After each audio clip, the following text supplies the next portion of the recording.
The following is a presentation of the St. Louis Chess Club.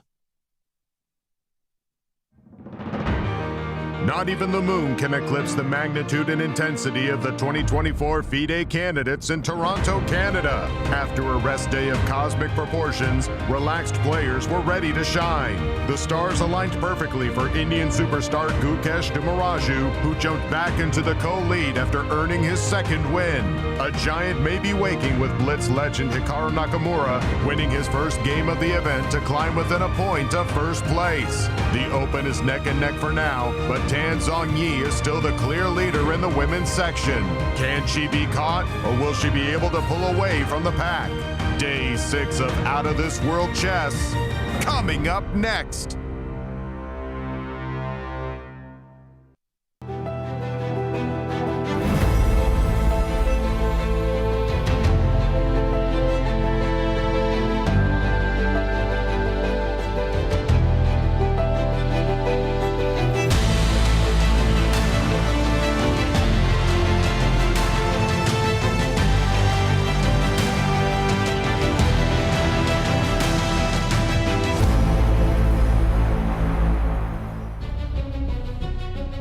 Welcome to round 6 of the FIDE candidates. We are here in Toronto, next to the playing hall where all the action happens. We're excited for this round. Let's go back to the studio and start today.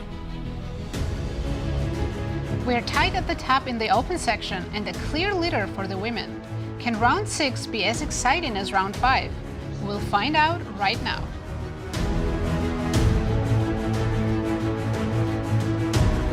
Hello and welcome everyone. Thank you for joining us. I'm your host Nazi Paikidze and I'm here with Grandmasters Yasser Seirawan and Evgeny Miroshnichenko. Nasi, always a pleasure to be with you in studio and you too, Miro. Hello everyone and welcome to our coverage of the 2024 candidates. Round 5 was an incredibly intense affair and we had 2 wins, 2 draws, but it could have very easily have been 4 wins as Fabi and Nepo both saved lost positions. All draws in the ladies section, but it feels like the tournament is really well underway. Tell us about the standings after round 5. Nazi, do the honors. We have a leader, Nepomniachtchi, with, we have one result. One result already. Look at that. That's updated. Nepo and Fabi drew their game. So right now, Nepo has 4 points, Fabiano 3.5. Gukesh 3.5 as well, but still playing his game. And with 50%, Pragg and Hikaru Nakamura. And in the ladies' standings? In the ladies, everyone's still playing. And we have a clear leader, Zhongyi, with 3.5 points. In the clear second, Aleksandra Goryachkina with 3 points. And 3 ladies sharing third with Lagno, Vaishali, and Salimova. A little bit more separation in the ladies. Tell us about the pairings for today. Let's start with the Open and what can our viewers expect? Really exciting games. We have Gukesh playing Hikaru Nakamura, Vidit playing Firouzja, Pragg playing against Abasov, and as I mentioned, Nepo Fabi game already drawn. A pity because that was certainly our marquee matchup, but they have made a draw already in the pairings for the ladies in round 6. And in the ladies, we have Vaishali playing Lagno, Hampiconero against Lei, Zhongyi against Muzychuk, and Salimova against Goryachkina. Those last 2 matchups are very important for the standings. And this schedule, our remaining schedule. There's going to be a total of 14 rounds. Players are playing round 6 today, and there's 2 days until rest day. And in case of a tie, we'll have a tie breaks day. Nice.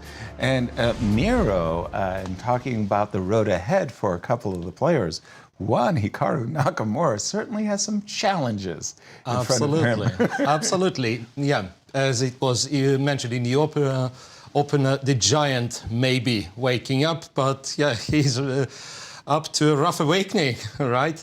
So today's opponent for Hikaru Nakamura, we start with the opening standings after round 5, and we already know a little bit more of information. Right. Jan has made the draw against Fabi already.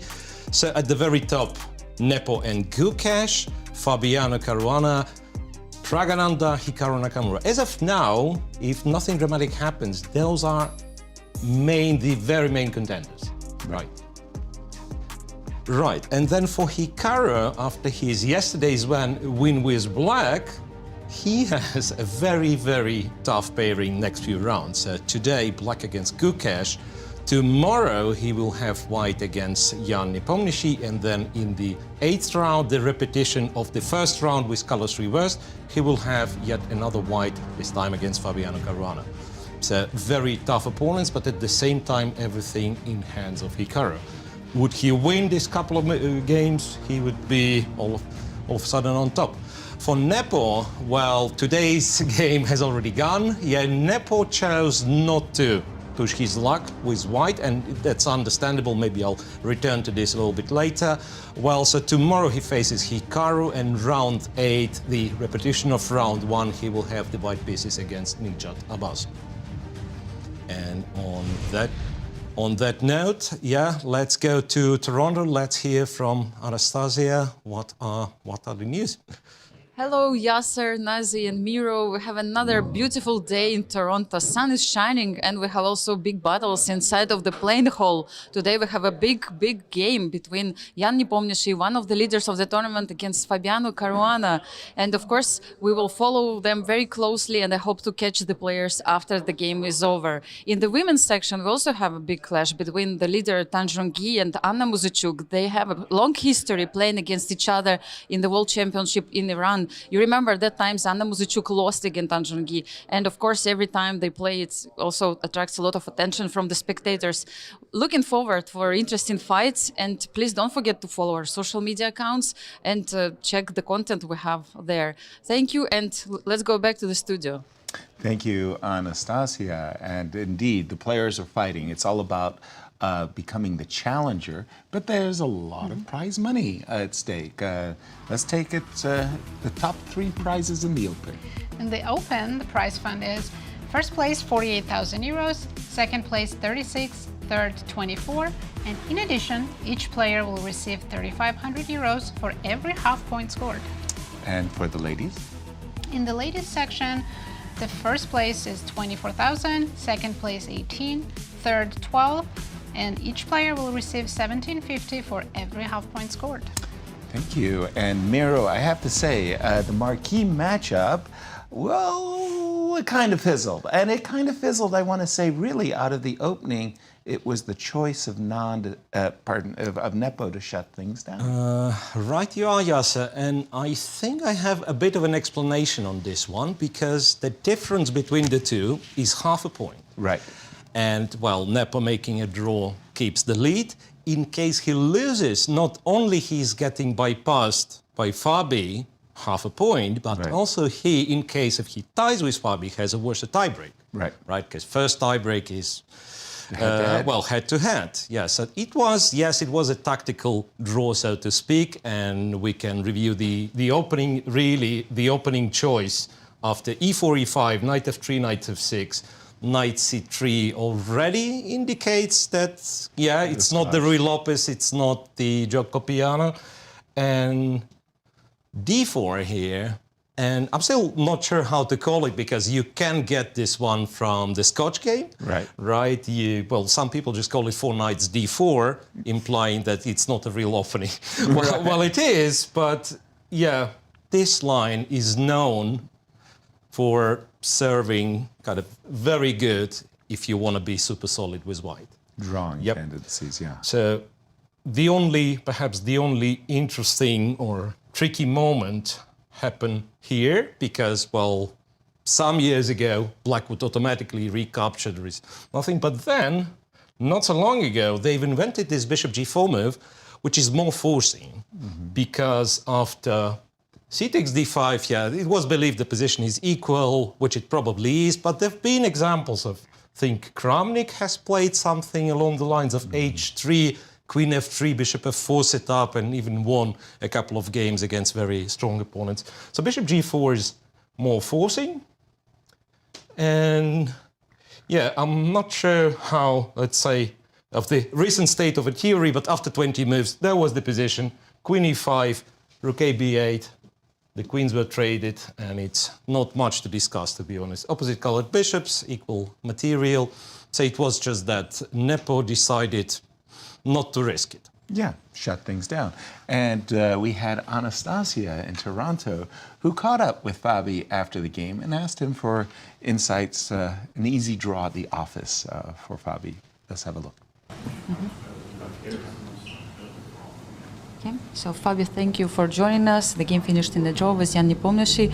First of all, what do you think about his opening choice today? Yeah, it's a practical choice, I guess.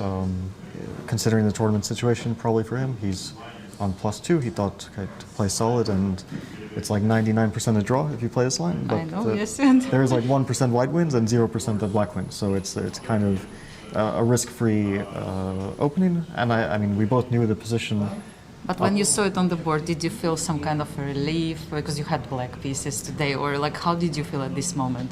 Well, can't say relieved because of course you can lose against this variation. For example, I did lose to Hikaru in this variation. Yeah, I remember that game, yes. And did you have some memories about it? No, I thought, okay, probably the second time I shouldn't lose, and if I do, then I deserve it, let's say. Okay. But I mean, I also played this line against Jan in Candidates in 2021. We played. I actually deviated from that game. I played Queen D6 in that game. But instead, I deviated. I played a line which, up to this point, has been played, like I think 3 times. There's actually a very beautiful trick. I'll just show it here. Yeah. That's the main point of White's play, because Rook A8 it looks very strong, but then there's this. Yeah. Take. Sacrifice here of the Queen, but then there's this. And if King goes up, then there's H4. H4 and Rook H8 is coming. And Rook H8 is the game over. Yeah. So, okay, I knew this trick, and this was played, I think that maybe White's more slightly critical try is Queen E4 to play F4, G3, keep the queens on, or at least try to, and play, like, Black's king is a bit weaker because the pawn structure is not ideal. Okay, also in the endgame, I'm tiny bit worse. Like he was kind of attacking my pawns, and I was a bit passive. I mean, it's clear only White can play, but I thought that it was anyway, like the drawing margin is so huge and I didn't see any tries for White, so I was pretty confident. Yeah, and I mean, are you happy with this result today, or you were like expecting some kind of fight? I mean, I kind of expected the Ruy Lopez, because Jan played the Ruy Lopez, he beat Alireza, he beat Vidit in good games, both good games, so I still thought we're not at the stage of the tournament where he would necessarily give up the white pieces advantage. That's what I thought as well, yes, and I was like surprised. Would you do the same thing? I don't think so, but it's just different approaches. I mean, this is very pragmatic because you save energy and you consider you're in the lead, so there's no need to like win, let's say, with the white pieces. On the other hand, 8 games to go, it's still, and okay, he's in the lead but tied with Gukesh, so it's of course very, very tight at the top, and also other players as well, so like I think maybe Vidit will have good chances to win today, and he'll come back to 50% with that if he does. So I don't know. It's a wide open tournament still. Knows what's going on. It's a possible approach to do this. At the same time, there was some kind of a statistics which probably you also read that after those who are leading after 5 rounds normally win the candidates tournament. Have you heard of it? And do you think it's time to change it? I guess I haven't checked any statistics. I prefer not to. I mean, I saw some like pre-tournament stuff. During the tournament, I don't check these things at all. It doesn't really matter to me. I mean, yeah, we can always calculate the numbers after each round, and it's very interesting for people who are not playing the tournament. But for people who are playing, it's not really relevant. Let's say. I mean, whether your chances are 1% or 99%, you still have to keep playing and trying your best. That's for sure. Thank you so much, Fabi. All the best of luck for you in the next rounds, and we're going back to Nazi, Yasser, and Miro. Thank you, Anastasia, and thank you, Fabi, for the interview. Indeed, if I'm leading, if I'm in Nepo's shoes, a draw sure looks good against my closest rival, but the action is in the game between Vidit and Alireza, and as we were coming on air, suicide watch here going on for Alireza. Oh, well, yeah. So all 3 other games apart from Fabi's Nepo's draw are developing, and one of those develops in a really unexpected fashion. Right. That's the position after move 21, and if you see this evaluation bar at my right, it's filled almost at the top. Right. So the number is plus 4.5, which means white is completely winning, and he is winning for quite a number of moves already. Well, and yeah, of course we can check the game, but trying to explain what happens is not easy. So it feels like Alireza is quite tilted after yesterday's loss against Hikaru after this blunder, pretty much a loss in one move. Exactly. Right, so we started with the Sicilian, which is a rare guest in this tournament, right? So it was maybe a couple of games of Sicilian before that. And not only it's a rare guest, but also the line with Queen B6. Alireza played, Queen B6. It's probably better than its reputation, but it's not the most solid line nonetheless. Knight to B3, E6. And yet the whole point, usually, white has to move the knight, black ends up losing a tempo, queen goes back to C7, and this would be what you would call a Scheveningen setup. Right. Yeah, well, and sometimes merges with the knight of... It's really hard to draw the line, yeah? Right. Well, so black seemingly loses a tempo, but the knight arguably is worse placed on B3 than it is on D4. And after bishop F4, the move I was aware of, because I've played this line quite a bit, well, years back. It was knight e5, and we would automatically play knight e5. Right. However, it turns out that you can play queen d8. That's what Alireza done, and as much as it looks surprising, computer is not yet that critical about black's position. Okay. So queen goes to d8, queen d2, yeah, white prepares to castle, a6. Point being, black has b5, b4, targeting e4. a3, therefore. b5, bishop e2, bishop b7, and you can try to criticize this move or that move. But the real shocker happens on move 13, because black is clearly behind in development, right? Launches the attack, and Alireza captures on f2, and computer doesn't like it, and no one likes it. But yeah, that's one of those inexplicable decisions, I would say. It's like you understand it. It's not like he doesn't understand that queen f2 is a very risky and potentially losing move. It's just that I think those decisions, they are taken, like you look at the position, you think of something else, I'll just take the pawn. A heat of the moment, Right. e5, and it is the strongest move, was, well, to Vidit's credit, I have to say. There was still a possibility not to get kind of the full-scale advantage out of it, but he found all the best moves. So e5, knight to d7, and well, the explanation why knight to d7 could take us quite some time, but kind of the easy line would be knight takes e5, bishop b5, and discovered attack on the queen. If you capture on e5 with the pawn, the line goes something like bishop to e3, and the queen is forced to the king side, getting stuck there, and white attacks along the d file. In some lines, sacrifices the piece on b5. White is completely winning. So knight to d7. Typical Sicilian style. Absolutely. Absolutely. Well, and here, and well, the material's equal, because you had to give the pawn back. And the bishop from f8 cannot join the game, and the king is under attack, and it's just horrible. I just have to say, watching Alireza play queen d8 to b6, takes f2, back to b6, back to d8, is like, don't play like and this. And let's not forget that he went to b6, and to d8, to b6, to f2, to b6, to d8. Yeah, and this is just horrible. You can't even develop and castle. Right, that was move 16 when the queen returned to d8, and after spending like 7 moves or something? Exactly. So at this moment, which is terrible, the computer valuation is what? +4 something with even material. But now it's going to get even worse, because the moves that I've seen, there was a white queen. Right, queen to d4. Yeah, well, the problem, as far as I understand, that like when you take computer defending for black, it doesn't have this idea of I will not lose or something. It simply looks for the most stubborn moves. Right. And if you're playing this position as a Sicilian player, you still imitate all the kind of I'm active and everything's calculated, which arguably makes your position worse. Exactly. Right, so rook to c8, queen a7, and it's a clever move. Bishop c6, queen takes a6. Looks like a blunder because queen is getting trapped, right? And yeah, he just played bishop a7, saying, no, no, no, everything's under control.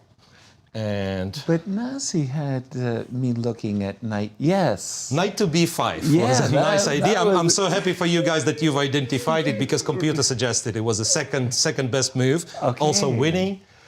A little bit trickier though. Yeah, so the whole idea for our spectators, yeah. So if you capture on b5, the queen saved. White is, 2 pawns up, also has accidentally 4 passed pawns. Right, so you have to take the queen. Right. Up. And then what happens is knight to c7. You have to take queen, the knight. Yeah, you have to take back. And I think the only move not to resign would be rook a8. And nonetheless, even though rook left, you go to a6. That's nice. Supporting c8 queen. And black has a nice little trick, bishop a3. That I did not see. Not to resign immediately. White is better in practically in every line. I'll take the bishop. Yeah, you take the bishop, king to e7, you can try to win the exchange, but black arguably gets some sort of compensation. You know, the square on c4, it's even pawns. White's pawn structure is somewhat shattered, so white is better, of course, but this is not the most convincing. And the move Vidit played in the game is stronger than the other line. Knight takes b5. So g7, g6. Okay. He captures bishop b5. That's pawn number 2 in the pocket. Right. Check on h6, king to b1. So from what I can see, there is nothing for black. He has to be grateful that he can castle. And we will play, it's one of the moves, and we will play some position like this. Where white is, I'm still, yeah, 2 pawns up. 2 pawns up, the pawn on d6. But this isn't play, this is just suffering. I mean, you're just 2 pawns down. Yeah. You've got nothing to look forward to. How do they match up in their head-to-head? Let's take a look. They've only played 3 classical games, and Vidit lost twice. Wow. Drew once, but looks like he's about to get his revenge. Yeah, definitely. And tilt, talk about that for a moment. When we think about these elite players, first of all, we don't get to see them on tilt very often because they don't lose that often. But when they do lose, they get impacted, Miro. Right, not well, in a different way, I would say. Right, so some. Thinking of recent examples, but there have been examples in history where player, on average, would play better, would score higher after a loss. Right. Right, so kind of, you know, Karpov concentrated. is Yes, I feel like I have to concentrate more, and I have to take it objectively and so on. There have been obviously examples, and until recent, I think Nepo was one of those examples who would fall apart. Would be a brilliant player till first loss of a tournament. Right. And not only that, there are so-called winners' tilts, right? When after winning a few games, one loses sense of reality and goes on to take more risk and so on, just to make, I don't know, like perfect score and outstanding scores. Right. And this is what makes it super hard, the candidates tournament, right? Because, well, you lose, the opponents are not getting any easier, right? And well, you showed that in the road ahead, especially for one Hikaru Nakamura. He's going to be playing one tournament leader after another. Let's jump to his game, Hikaru's game, I meant to say, as he's up against Gukesh. Tournament leader. Yes, who came in tied with Jan at the top. It came from what we would call an accelerated dragon, and the players, I don't know where they left theory, but they certainly started to have original position right about these parts. I think that both sides have trumps. This last move, b4, makes it very clear that on a good day, I'm just sitting there going knight to d2 to b3, I'll step onto the c5 square, and I'll have a big queenside pressure presence from that square. Hikaru says, hey, wait a minute, while you're doing that, I'm going to sink my knight on the c4 square where I'll eyeball the e5 pawn. I'll get in the move a7, a5, and I'll have the pressure on the queen side. c3, c4 kind of throws a spanner in both players' ideas.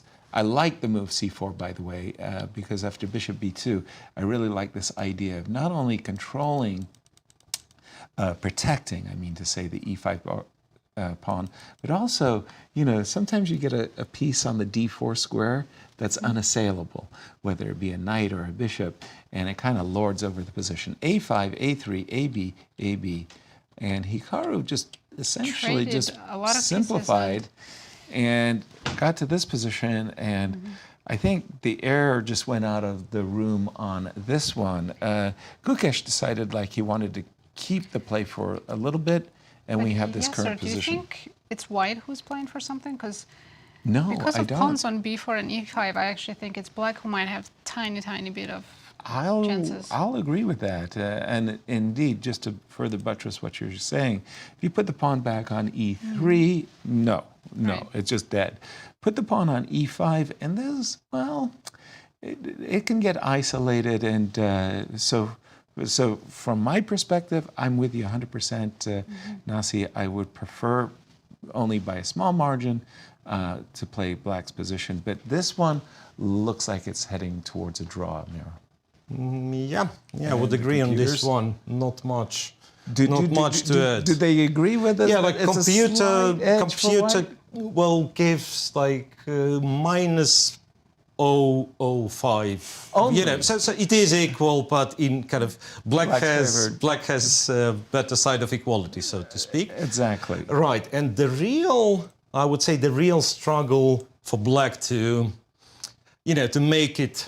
To make any substantial progress is that you probably want to trade the queens in order to attack the weak pawns. But the moment you trade the queens, your c6 pawn is weak. Yeah, so it's very likely once again we are liquidated to 4 versus 4 on one wing, and this is that's got to be a draw. And let's just take again a gander at the open standings and how this draw has affected. And does it open up for Gukesh? Maybe a clue first? So look, since Nepo already drew his game, if Gukesh were to finish this game as a draw as well, he'll be again joining the leader Nepo with 4 points, and he'll be repeating as coming into this round. Exactly. Hikaru with a win, if he could squeeze something out of this, that would certainly, propel him. He would join Fabiano, Gukesh. Exactly, in a tie. As we were coming to studio, we were talking about Nijat, and he's a very, very, very capable player. Everybody's targeting him. There's no question about it. But somebody's going to get reckless. Somebody's going to get reckless. And as we were coming onto the show, we were thinking that, hey, wait a minute. Prague didn't have a very nice position, and after the move g4, we kind of liked. It was d4. We liked White's position if he had captured it on d4, Miro. Right, but that's to add to your discussion about the cross table, because you've forgotten that Prague, if he wins now, against Abasov, he'd be very happy seeing those draws in the other games. True. He will be tied for the second, I guess. Yeah. Yes. He'll be tied for the second. It was. Move 21. On move 21, that was a very big moment. Very big moment, I'd say. And I guess, later on something very similar is going to happen. So first chance for Prague was to somewhat counterintuitive capture with the bishop. Right. Knight takes. Yeah, regrettably, you can't really take on e5 with the queen because knight takes with a check. Right, so you take back on d4. Black captures the pawn on h2, and I guess intuitively you tend not to consider such things because black has a pair of bishops. But if you look closer, and computer says queen f3, one of the strongest moves, the bishop on c8 is very hard, finds it very hard to join the action. Right. And really, after, like the best, one of the best moves computer finds is, says, I'm going to play h5, just give you the pawn, and when you take, I'll be asking you to trade the queen. So it's obvious white is much better. Well, he didn't do that. He went bishop g5, bishop d6, g4, which would have led to a huge advantage if not for h6. So now Nijat finds resources and plays very precise. Queen e4, h takes, g takes. So somewhat of a similar setup. White has a pair of knights, black has a pair of bishops. White's king's position is compromised. Right. But for the time being, it's very hard to make any, to finish the development for black. So he finds a move rook to a7, which is a clever move, and the position is almost equal. Rook to d4, and now rook e7, according to the machine, would be just a tiny plus for white. So would almost equalize. But this is where Nijat goes wrong, and I'm just double checking if the time was the factor. Not really. He has more time than Prague. So g4. Well, first of all, bishop takes if c5. Queen takes, then it turns out the rook on b1 is no longer protected. Right. So you can take on c5 and white just loses. Highly desirable f6 would hang the queen. Absolutely. Right. But this is why g4 is so attractive, because you think you're kind of smart with tactics and setting a little trap, and if the knight goes, you take on h2 with a check. But knight g5 comes as a cold shower, because yes, you can take the pawn with a check, and white goes king g2, and then you look at this open h file, and you think, what have I just done? Did I really have to take this pawn? Right. So I'm not even sure if bishop h2, well, computer still has it as the best move. Like in a practical game, I don't know what you're doing here, honestly. It's a rough position. I have a question. After bishop h2, king g2, can black ask for the queen trade with queen e5? Yes, he Without can. queens, I won't be that afraid of h file. Absolutely, and it is the best move in the position.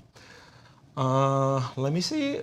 Oh, well, says rook to d5, queen takes, and knight takes. But this is, right you are. This is playable. That was getting carried away with, Bishop has to go all the way back. Bishop goes to f4 or c7. Okay.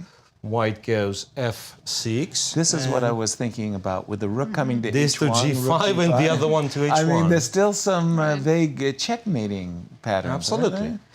So, but did I have to trade the queens again? I mean, because that's actually a very interesting moment. Bishop regrettably, yes, at least according to the computer. I would consider capturing on g4, but f5 is hanging. Yeah, f5 is hanging. Now, any move, like any move computer makes involves trading the queens. Okay, so it's bishop h2 and queen e5. And what's a concurrent evaluation? 0.6 in white's favor, so not, not that dramatic, right? Okay, because at the moment that he played the move g4, and I saw this big fat question mark, I thought, oh no, Right, but apparently rook e7, the alternative was even better. Rook e7, and because you can't do the same thing. Right. You can't go to g4 exactly for the same reason. You have to drop the queen back to like d3, and then black goes bishop f4. Yeah. All of a sudden starts having some squares. And the king is weak. Yes, it's equalish. Yeah. Thank you, Miro. We've spoken for some time about what a sensation Prague is, not only at home in India, but wherever he travels. And I witnessed that personally in Dortmund, where he got mobbed by fans seeking his autograph, and Toronto's no exception. Have a look. As you can see, the patiently waiting in the cold, I might add. So many fans. Exactly. It's very nice to see. It really is. I mean, there's nothing quite so endearing as a full packed house and fans anxiously getting their autographs. Old Yugoslavia used to be one of the great countries for chess players because the halls were always full, and whenever there was a relay error, like the board boy would make the wrong move, they'd be whistling and shouting, "Hook the rook!" Like the arbiters would be silence, silence, silence. Great stuff, and we'll keep an eye on this one. Which Here we games have did some we miss? update. I think in the latest section we have one result already. Do it. Katerina Lagno won her game against Vaishali. Whoa, okay, that happened unexpectedly. Kate, as we came into studio, I said, there's one player in the tournament I didn't want to be the trainer of, and that was Kate. She has failed to win 2 winning positions, and in one of them she really stormed out of the playing hall, but she has won today. Well, let me turn it over to you, Miro, as take us through this game that Kate won with the black pieces. Martial Gambit. Absolutely. Strikes again. So martial attack or martial gambit, whatever you call it. Yeah, d5, e5, knight d5. And what was the year, Yasser? I believe you were around. Was it 19? I was on the appeals committee, right? Right. 1920s. Anyway, so we are talking about Marshall playing this novelty against Jose Raul Capablanca. Well, theory has somewhat advanced since then. Exactly. And in our particular game, the pawn was not taken, so it was d3 and bishop to b7, a4, b4, a5. Honestly, does not look like, you know, a serious attempt to fight for an advantage. I understand it'll be less theoretical. Okay, and up to some point, it was all fine. C takes, knight c to b4. Computer has this one as equal. Okay. But if we look at it, we're noticing some pattern that we've seen in a couple of games which didn't go so well, right? So white all of a sudden is lagging in development quite heavily. Agreed. And so bishop to c4, bishop b2. I'm trying to see like where exactly it was. Yeah, it was. So here, knight f4, by the way, very strong move, double exclamation mark. It's sacrificing a piece on Sacrificing a piece, which shouldn't have been taken. And here, it's a very awkward situation because rook e3 was, well, once again, if we trust the computer, was the only way to keep the balance. And this is like super counterintuitive, right? So you have 2 guys which are not developed. The king is threatened. You leave the rook, so there are ideas on the first rank, but it was so important to protect the knight on f3. Apologies for interrupting you, Miro, because we did get Anastasia, who managed to grab Kate, and maybe Kate can share her thoughts about the situation after knight f4. But over to you in Toronto, Anastasia. Okay, I'm here with Ekaterina Lagno. The game finished in your favor today. You managed to win the game. How do you feel about it and your tournament situations? Well, of course, now I feel better. Before it's always nice to win a game, and especially with black. So I think the game was more or less okay from my part. So I didn't check again with the computer, but it felt like I put it pressure from very beginning. Yeah, actually I noticed that you are one of a few players who still, no matter what, I remember you lost many chances in the previous ones, but you still always come with a smile and you try to be in a good mood before the games. How do you make it happen? I just try not to think about it because it doesn't help you to think about your past. You better think about your future. This is for sure. Let's go to check this critical moment. Such a beautiful move, knight f4, which I really like. And you can see, even computer agree with us. It says it's still equal, yeah? Yes, somehow, yes, but I don't know what would be the... Did you see the defense for her? Well, I saw rook e3 here. Yeah, probably, rook yes. E3, yeah. It's the only move I saw. But here, there are many complicated complicated variation I can take, but I'm not sure it's a good one. For example, So, yes, for and example, Queen D1, Bishop F1. F1. And here actually Knight C2 looks promising. with idea knight Yes, Knight E2 is made, but she can take on F4.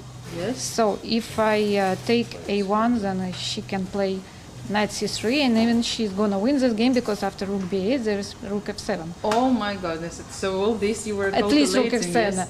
Yes, Maybe yes. there is something else because I see Now the variation many dropped. variations are coming. Yes, so maybe after, so Knight F4, Rook E3, maybe I calculate Queen D1 is F, Bishop takes F3, and then if she goes Rook E1, then I have at least Queen D6, and I protect the knight, and I have the same position with the Queen on D6, which is better placed, and I can take F3 and Queen G6, so she has to play Bishop F1. And here I wasn't sure because, okay, Knight C2 was really tempting, huh? again, yes. Yeah. So with the same idea like in previous variation, but I kept the bishop on B7. So, but well, who knows? She can take B7. Yeah. I take. Which rook? I thought A1. Yes. So okay, let's try it. Yes, doesn't matter. I mean, we can just. Give But it a try. yes, but now she can somehow jump with her knight, or maybe Your there, knight is a little bit out. or maybe something else, maybe Knight G5 or Knight E5. So because my king is bad placed on H8, so she can have some initiative. So I wasn't sure about it. But did it feel for you that this is kind of dangerous position for white? Yes, that of you course, have she has to some defend. ideas. Yes, she needs to be precise. And after she took on before, I think it's already hopeless. It's just hopeless. Did you calculate everything until the end from this variation, until this Knight C2? I mean, Well, actually, I didn't calculate Queen takes before at all because it felt like it's like losing after Bishop F3. Yes, G3, and then well, I just realized that I have to play Queen D4 instead of Knight H3 first because she can somehow it's also winning, but I didn't see the clear way like she can protect. Of course, it's not good for white, but it doesn't look yes, but I mean after Queen D4, it's the end immediately. Yeah. So this is the first time that I'm doing the interview with you, Katerina. I just wanted to ask you, what are your ambitions here in the tournament, and who's helping you? Well, I think the ambitions like for the other players, yeah, there is only one place here, and my second here is Andrei Yasipenko. Yeah. How does it feel to work with such a high-level grandmaster? It feels great, and I hope he's also feeling okay. Yeah, for sure happy today, yes? Yes, I suppose he will be happy. For sure. Thank you so much, Katerina, for coming here, for joining us, and we're going back to the studio to Yasser, Nazi, and Miro. Thank you, Anastasia. Our congratulations to you, Kate. And how does that impact our current standings? Well, at the Nazi. moment, after Katerina's win, she Catapulted into a tie. she's in the first place with Zhongyi. Exactly. And speaking of Tan game, I noticed she's playing this, I don't know, it's not exactly a Kali system, but this system was really favored by one Artur Yusupov, and he would play like D4, Knight F3, E3, Bishop B, and he would play these systems, and he'd have incredible buildups of attacks in the center, which is exactly what happened in this game. And this is the signal call, this move Knight E5. This bishop on B2 may look passive, but trust me, whenever you have this tension, you can open up the bishop as well as playing the move F2, F4. What I'm about to tell you is Tan leveraged this into what I thought was an absolutely fantastic attack. Queen G4, and this move for me was very, very special. You just took away the one square for the knight, Knight C5, and this bishop, as long as it survives and you can go F4, F5, you haven't sacrificed a darn thing, and you've got this massive attack, Miro. And she's looking really good. The lead and a winning position, I Absolutely. thought. So right after Lagno has won her game, Right. I started to check how the leaders are doing. Exactly. And Goryachkina is much better, and Tan similarly is just winning. So once again, the reaction Look bar, at the bar. is filled with white color. Where did it Not go? sure, once again, not sure where the final mistake happened, but already this position looks terrible. It does. So, well, f5, by the way, potentially would kind of let black off the hook. Black could have played h6, which he didn't. So e5, bishop f5, queen d8, h6, and h6 was very, very important. After that, Anna never really had a second chance. Bishop c8, clever, and e6, super clever. e6, opening the bishop. That's a Any terrible attempt, dangerous, you know, like any diagonal. attempt to capture on e6 ends badly. Right. So Anna played f7, f6. Right. Now, Well, Tan Zhongyi, I'm just checking, 23 minutes left. Right. She has, well, close to a winning position in many ways, but the most direct would be to take on h7. Right. So king takes, and a check here. And after king goes, well, apparently you can't take on h6, I presume. So king goes to h8. So what does it do? Sacrificing the bishop, giving this check. It unpins the knight on d4. So now you can go knight c6, and we can see the bishop here.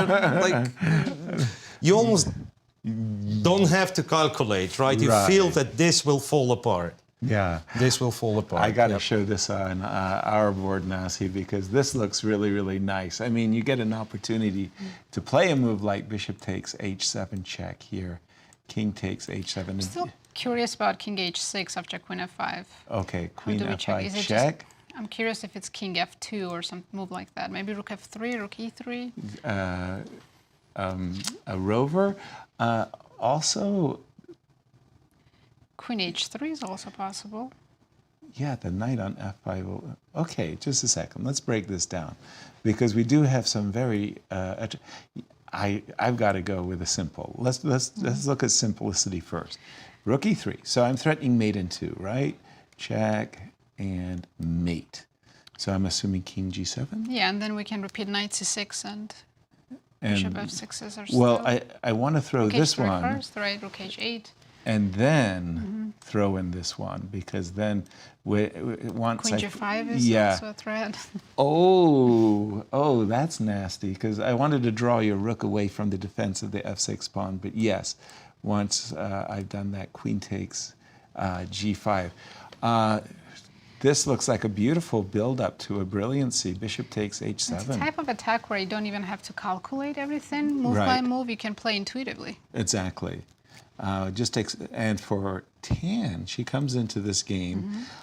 She's had some wobbles. There's no question about it. She's had, but Well, she defended undefeated. a few games Yeah, where she was worse. right. And she's undefeated, and looks like she's winning against. Again, I'm going to say Anna's key rival, but I'm going to stop saying that if Anna doesn't win any of her winning positions. Bishop takes h7, and let's just go around the stage, because this one is over. How is Humpy doing? All of the positions seem a little bit chaotic. One white pawn on e6 in one game, white pawn on d6 in the other. And a lot of minor pieces in the center, but looks equal. Equal because... Why does it look equal?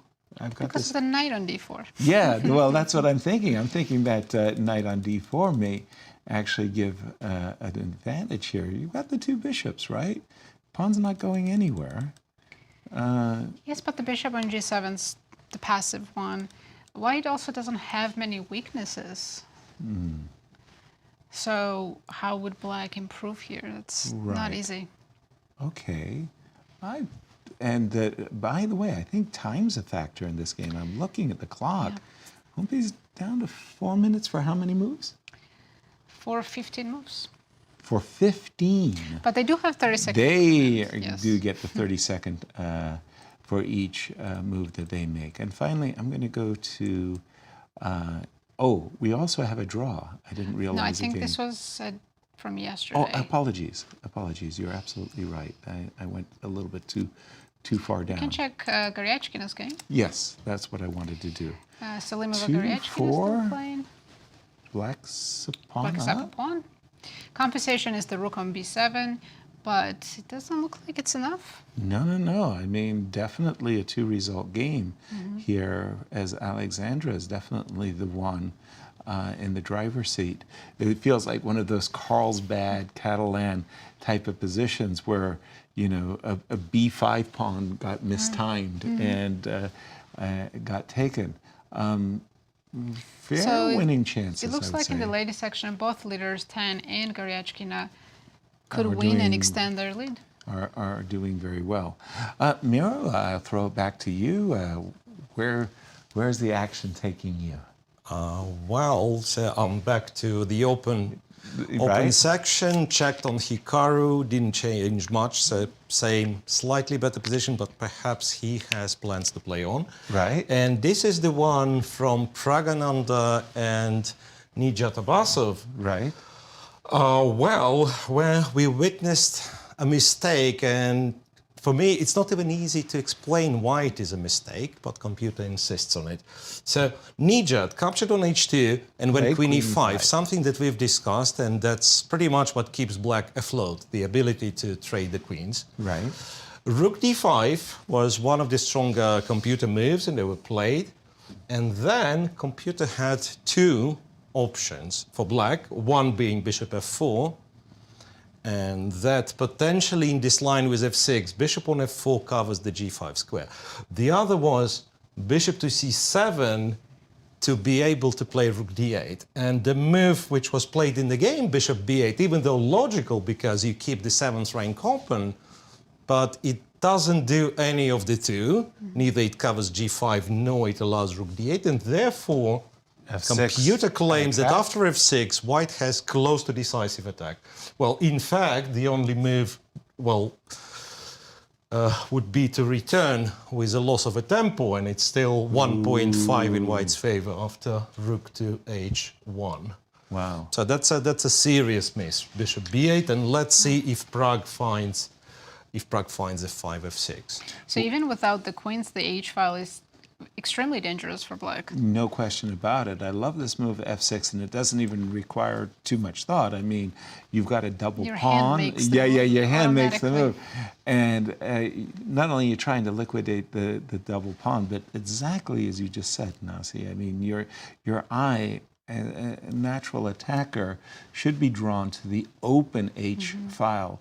Rook h1, rook h5, rook checkmate.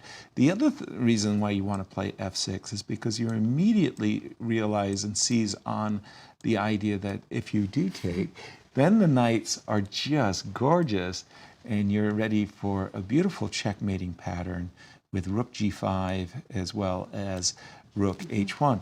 Here again, the It's g5 a bit square. unusual, I'll say, because we have an open position, but two knights are much better than two bishops. Yeah, they're dominating, aren't they? And here, because of the threat of rook g5, you can really understand why the bishop on b8 is actually simply misplaced. And the bishop h2 to b8 move was a blunder, a mistake if you prefer, and bishop f4 covering the g5 square. Now, So after f6, Nijat has to play bishop f4, which psychologically is difficult after he just avoided this move to admit, I made a mistake, I need to fix it and go back to f4. I think that's one of the most difficult things in top chess, is to recognize that your previous move was an error and just essentially take it back. Many of us are convinced of our own brilliance, speaking for myself. And the idea of taking a move back, it does not come naturally for me. But when you sit here and you look at this move, rook g5, rook h1, rook h5, I think you start to think, okay, I should be covering some squares, bishop f4. In terms of evaluation, Miro, give me a numerical number for the position after f6 if Prague plays f6. So if Prague plays f6, well, it was plus 1.5 and it's growing. So the deeper the engine looks into it, the more resources it finds for for white after bishop f4. Not only you have to play bishop f4, but say after rook h1, once again bishop h6 of some sort. So that's not the easy moves to play. And I'm checking if white has the problem is that it's not like one fine line where white has to fight, but pretty much any move. Play king g3, it's not such a clever move, and it's still plus 1.5. Wow. I have a question. Since bishop f4 is unlikely to happen because he just played bishop b8, what if he just plays g6 here? G6, white goes with the same thing. Right. Rook so how to do h1? How does white win? Yeah, let's find out. What do we do? Let's play e8. bishop b7 or rook e8 for this matter. Yeah, let's go rook e8. How does white win? It turns out in a very slow fashion. But a very straightforward Something like way. this, and then like this, and then like this. And look, I knew I wanted to double on the H file. I just didn't know how to get my rooks to seriously, like black, doesn't matter what black does, the very next move is rook to d1. Rook to d1. It's amazing, such dominance, and especially with queens being exchanged. You would expect, I don't know, some bishop b7, pinning the knight, doing this, that, would work, but not really. Wow. I think it's because if black plays bishop b7 here, we can take and still go rook d1 because black has last rank issues as well. Immediately rook d1. You just go. Yeah. You just That's go. Once incredible. again, probably knight b7 wins, but Wow. Gompi says you just go. Rook e4. Knight b7. Knight takes b7, not the rook, but the bishop. And then this is a threat, and this is a threat.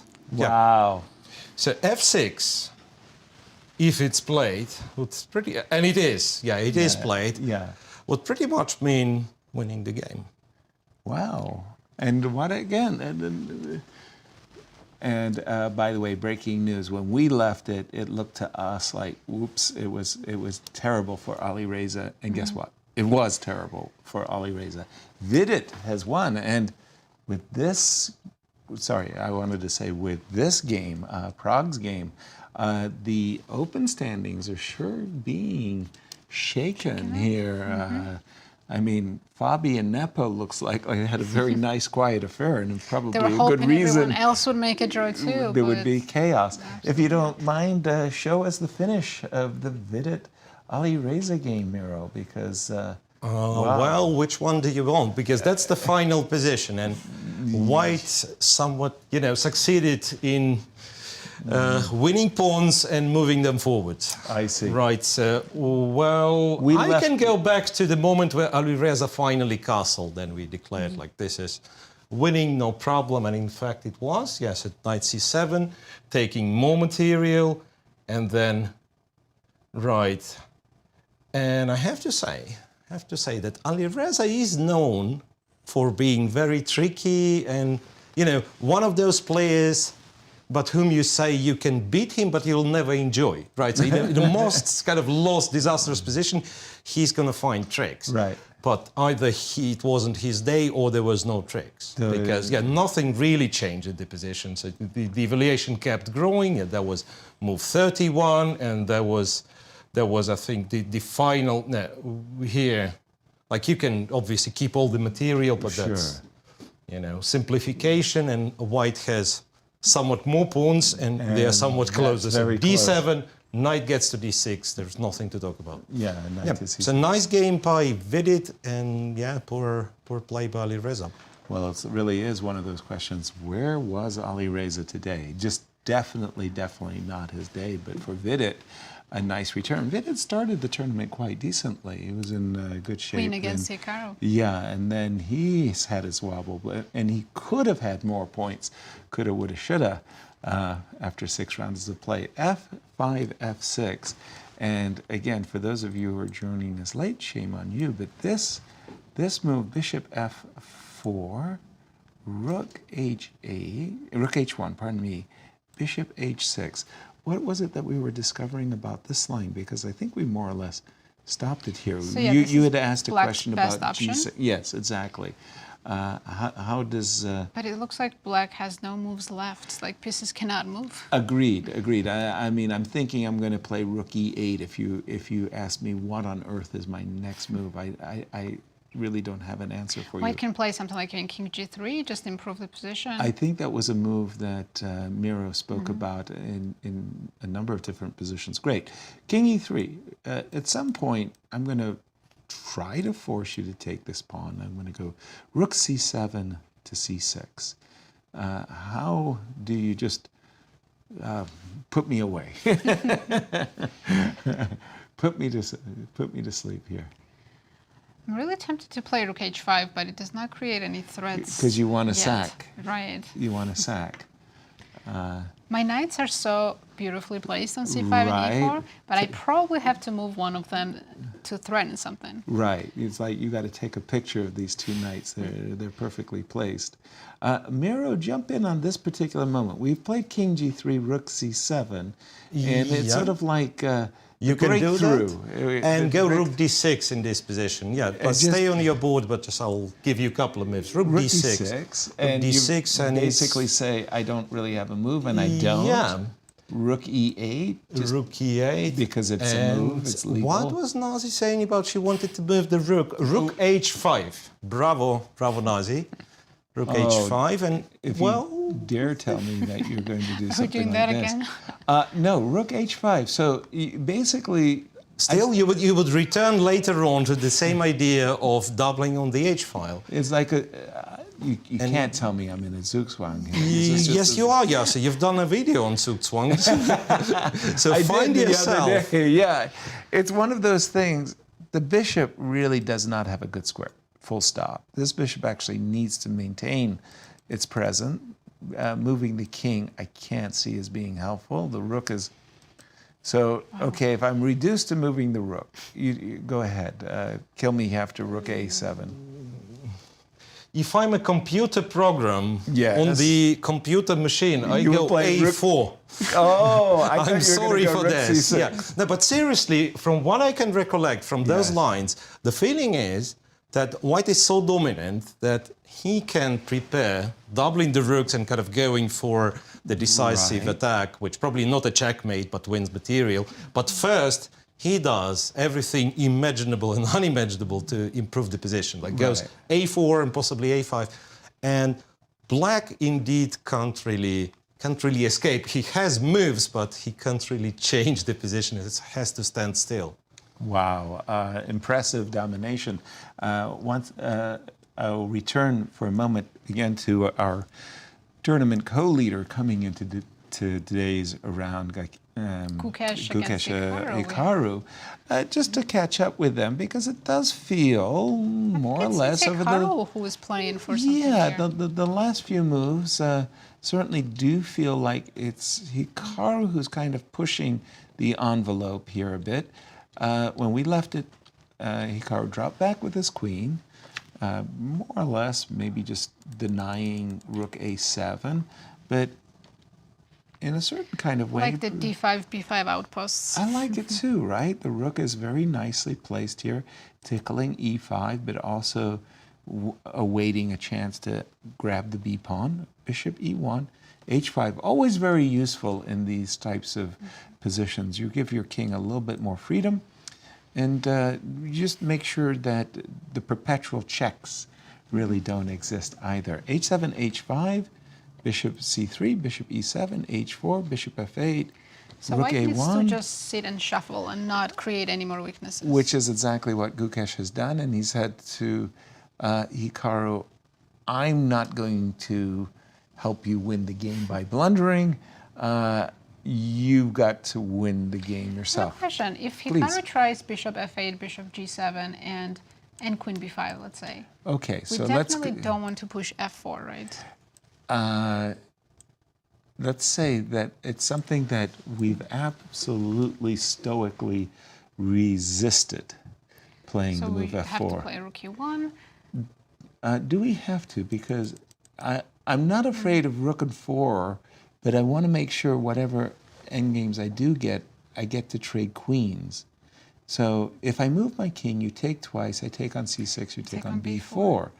then I don't get to trade queens. But I do get a check. So imagine By the way, we have bishop f8 on the board, so maybe he's heading towards this position. Okay.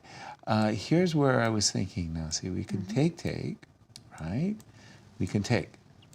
Now, if you take the pawn on b4, I'm not sure that you absolutely want to do this. I do have a check.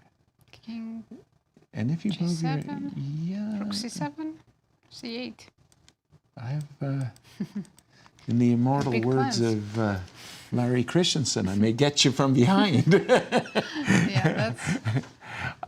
All right, I let's should know take a about look that. at the standings in the Open with some results, and a big result for Vidit. We had two results. Nepo drew his game against Fabiano and Vidit defeated Firouzja. So now, at the moment, Nepo's still in the clear lead. But Gukesh still at play. And let's jump to Toronto. Anastasia caught up with Vidit. Big victory today. Our congratulations to Vidit. Thank you for joining us, Vidit. I mean, my congratulations on this victory. How are you doing so far? I mean, I saw so many decisive games in 6 rounds. Like, how does it feel? It's fun, but there are bad times too. But I'm glad that I managed to win today, especially after a tough day yesterday. So I'm very happy about that. Yeah, absolutely. And the game also itself was really, really interesting. I tried to understand what's going on. I mean, Alireza played so fast. Like, what did you think about it? Yeah, it looked like it was his preparation. And in this position, Queen D8 is kind of a rare move, I think. A6, A3. He started to think a bit here. B5, Bishop E2. And I think Bishop B7 was his first mistake. Probably he could just play like Bishop E7, long castle, Knight E5. And okay, it's a game. I think what he missed was long castle. He wanted Knight E5, but he missed Knight takes B5. And okay, if he takes 5 is, I think this is what he keep Queen B6 quickly. Sorry, Queen B6. And I thought G4 was really good. I'm getting G5, Bishop E3. And as I can see, the engine is showing like a huge advantage. Already, yes. He played Queen F2 pretty quickly. I was confused if it's still prep because he thought only 20 minutes. But I think after E5, it's just completely lost. Did you see this move in advance? No, I did not. But I knew that at least I have Bishop E3. Yeah. Queen H4, Bishop G5. Drawish, yes. At least a draw in hand. But as I can see, the engine is showing here, there is even Knight C5, some attack. Oh my gosh. With Bishop F6 and Queen D7, Yes. Okay, this is crazy. And like Rook B8, it's playing Knight D3 to trap the queen. Oh my god. It's completely insane. But it felt like, it can't be right. Like I have developed everything and Yes. he's taking my pawn on F2. It can't be right. But E5 is cleanest. Because if you take Bishop E3, Queen H4, Bishop G5. Yes, So goes Queen back. F2, Bishop F6, and Queen D7 is Queen playing. D7 is coming. I saw even 94, but okay, maybe it's not so good. Oh yeah, that is very nice. I mean, I just thought that it's kind of fun. Oh yeah, yes. 94 maybe is 94 wins maybe, on the yes, spot, yes. yeah. But it's even just looks attractive. Yes, let's say. and after this ED6, I mean, you just have to look at the pieces to know that the evaluation, like, nothing exactly, is moving. nothing is moving for black, and I didn't see the right way how white will just win this game, but it just looks so beautiful. Exactly. How did you feel at this moment? I was confused. I saw Knight E4, Bishop F3, everything looked good. Yeah. And I know that my position is good, but I did not find like a killer blow, so I just brought more pieces into the attack. Queen D4. And this was for... Yeah, I was also surprised, the first feeling is that let's not lose our queen. Yes, yes. But did you see everything until the end? Concretely, I saw that he can't really trap my queen. If he plays Rook B8, threatening Knight C6, at least I have Knight C5, I thought. And if Knight C6, Knight takes B7, okay. And I attack his queen. So all the time you have some tricks, yes. But it seems like it should work for white, yes? Because let's say black's pieces are not in the game. Yes, yes. I was not sure completely, especially after Bishop C6, he's threatening to play Rook A8. But here I saw that I have Knight B5. Wow. But yes, and Knight C7 is coming. Takes. Bishop B7 is bad because I take and my Rook comes. But after Rook 8, I was not sure. Bishop A6 and Knight G4. There is some like Knight G4. Bishop G1. I mean, I win the exchange, but... But you were not sure if it's completely winning. Yes, I mean, this is winning for sure, but it's better than Bishop A7 or not. But once I put my Bishop on A7, I think I'm taking on b5, and he doesn't really have anything. Yeah. It's just a matter of few moves before I consolidate. And once I get my queen back, it's okay. Yeah, I mean, I think once I get my queen back, it's winning. It's just winning. Are you happy with this victory right now? And I was always wanted to ask you, what are you thinking about before the round, when you come and you try to calm down before your opponent appears? What are your thoughts? Yeah, it's part of my routine, what I do. It's Apologies for our transmission there, as that marvelous interview with Vidit again. Very, very big congratulations to Vidit for a fine victory. But breaking news in the ladies section. Tan got to do everything we wanted to do, including your queen takes g5, by the way. She did play bishop takes h7 check. Anna in terrible distress here. Queen f5 check, king h8, knight c6. I mean, this bishop was born on this long diagonal from the very opening, and really powerfully along the long diagonal. Knight c6, queen e8, and a move that's very visual. Queen takes g5. Again, the pawn is pinned, threatening mate in one. Queen g5, rook g8, rook takes f6, right? I mean, this is the way Artur Yusupov used to dominate his opponents. Takes, and knight e7, rook e4 takes. Oh, it's just getting worse and worse. How about that move? Knight takes Beautiful g8. attack from start to finish. Truly, and wow. If you're going to win the candidates and declare yourself to be challenger to the world champion, this is the way you want to do it, Miro. It was an impressive finish. Well, it was, but, you know, a pinch of salt, because Muzychuk was very low on time.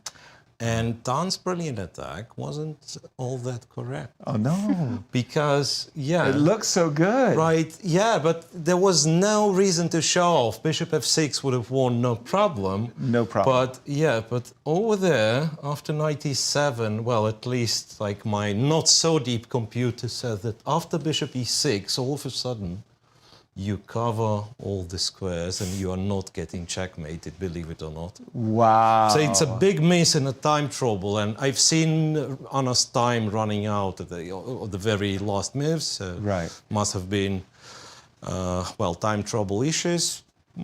Well, yeah, still congrats to Tan and everything. But yeah, there was...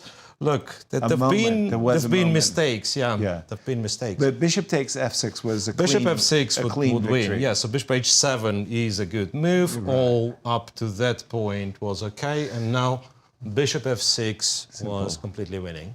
Oh, ooh. Oh. Yeah. Right. Okay. Nice. Anyway, final position. Also spectacular final position, right? So black exchanges. Right. I mean, if you look at it, black exchanges. He's a piece up, but can't stop the pawn. Exactly.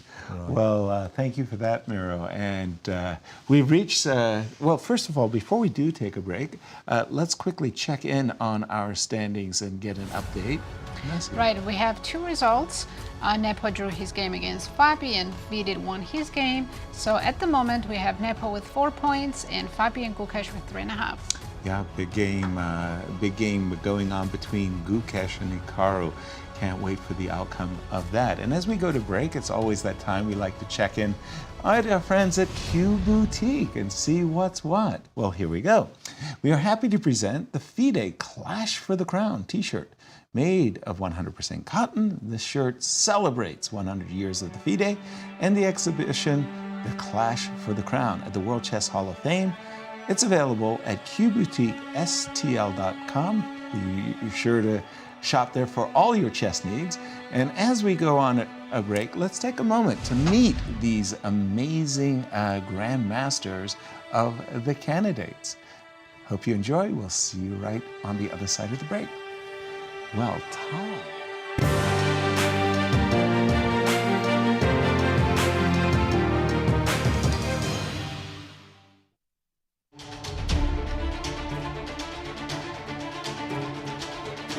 Jan Nepomniachtchi, known to the world as Nepo, will be playing in his third consecutive candidates tournament.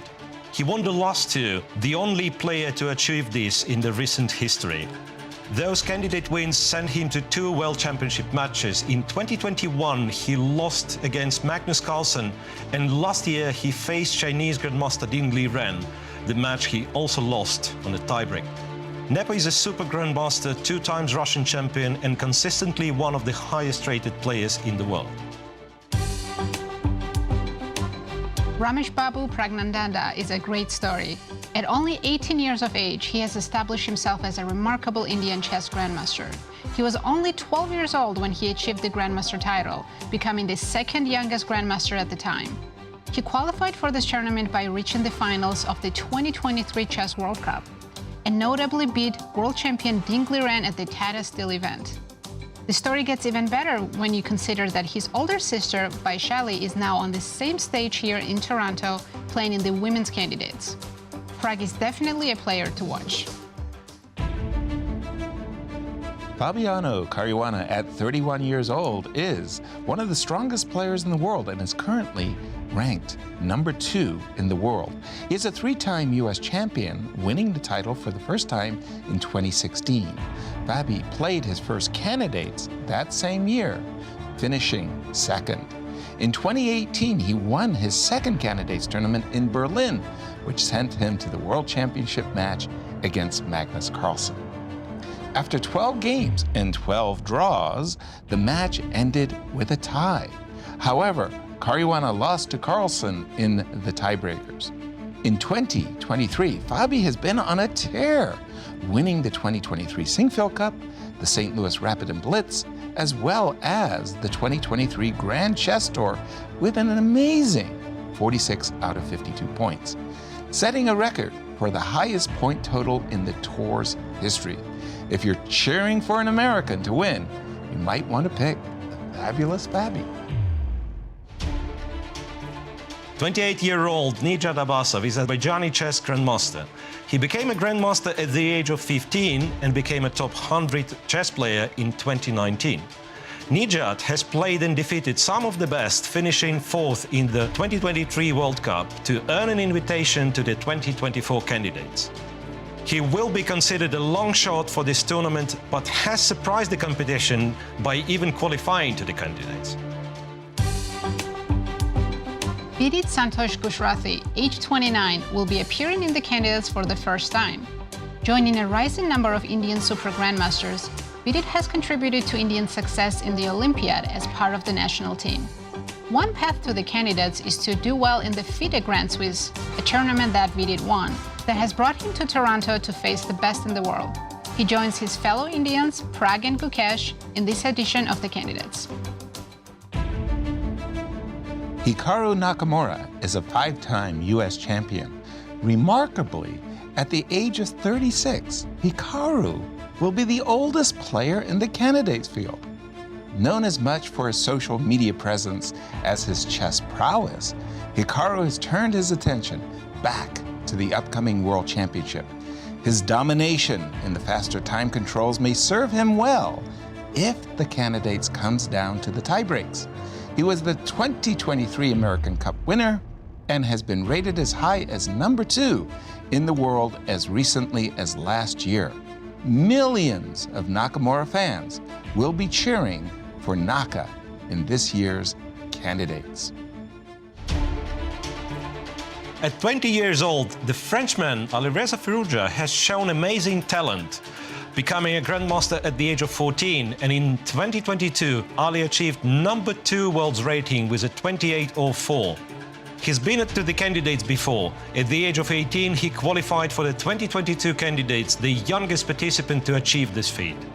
His performance in winning the 2022 Sinquefield Cup and ultimately the Grand Chess Tour was proof of his rightful place among the very best. Another one of the Indian powerhouse chess players in this tournament, 17-year-old Domaraju Gukesh, known as Gukesh, is the youngest participant in the Toronto candidates. He started early, earning the title of Grandmaster at age 12 years, 7 months and 17 days.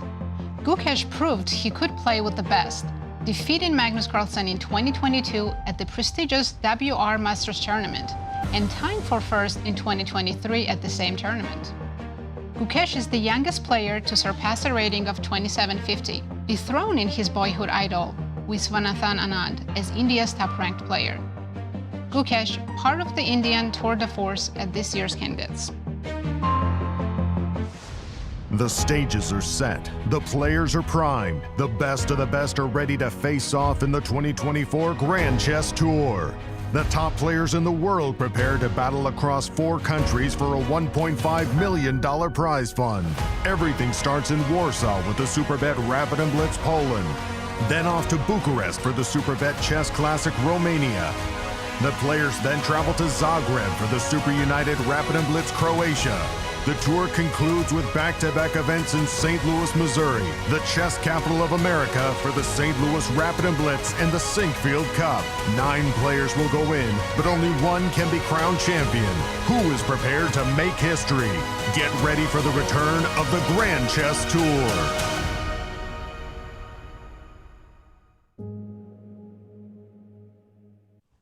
I'm Grandmaster Maurice Ashley. Join me on October 24th to 26th for the St. Louis Chess Conference, to be held right here in the chess capital of America. Also featuring legendary world champion Garry Kasparov and Hall of Fame inductee Judith Polgar, the conference will explore the broader educational and social impact of chess. Early registration ends April 30th. Go to stlouischessconference.org and sign up today.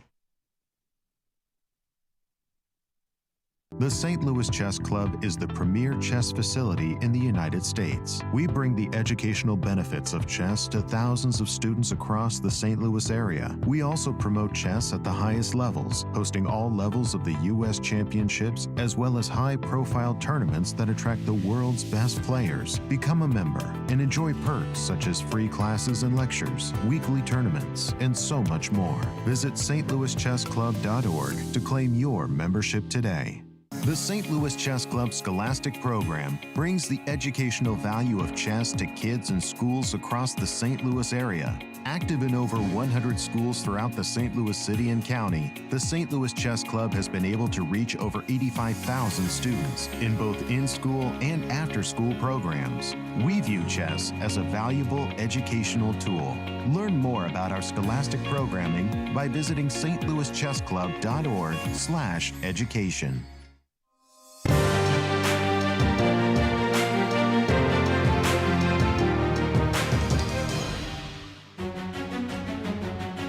Welcome back, everyone.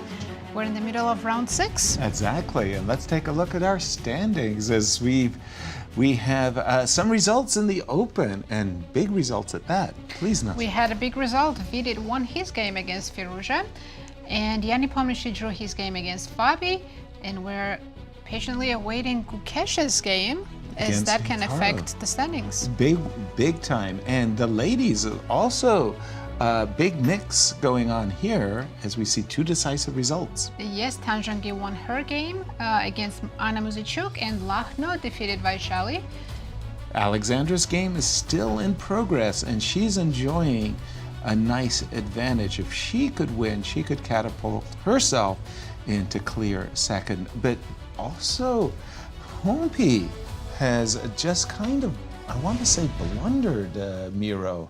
I was expecting somehow that game just kind of drifted away into a draw in my mind. Right. But, no. Okay, yeah. But you have an Open. You just say, yeah, stay I with the just Hikaru game. wanted for a to moment. update you on this Please. one. While it looks like we are, the position peters out towards the draw. What was the moment, Yasser, that we declared Hikaru is better? Somewhere around here, with his Definitely. rook being on d5. Definitely. And not sure why, but there was a moment where he decided to go on b5, which is still fine. And after rook c1, he put the rook on b6. Peculiar. Which is, too sophisticated for me to understand, but maybe there was no way to make progress, as it was, and he was trying some new angles. But it turns out that after bishop d2, the rook is tied down to the defense of the c6 pawn. Right. And the best you can have And that's what we've gotten after some time. Yeah, so bishop got to e3, rook b4, queen takes c6. So these pawns are getting eliminated, and after which it's not much to play for. Yep. The danger is completely past suddenly now as Gukesh, I think he's kind of breathing a little bit of a sigh of relief. Not that he was so much worse. Yeah, but he was the one who had to be careful, and now Exactly. there is not absolutely nothing. So we expect a draw in this one. Exactly. And just looking at the game of Aleksandra for just a moment again, this is a position where she's enjoying the extra pawn, but it's tough to make progress in these positions because... She has an extra pawn and white has double pawns. Yeah. But it's still difficult. Exactly, because the strangest part about these double pawns is they're actually very, very useful in this case. Okay, first I'm going to defend the pawn on f2. If you ever play the move c5, I feel that I'm going to sneak my rook behind the pawn with rook to d6.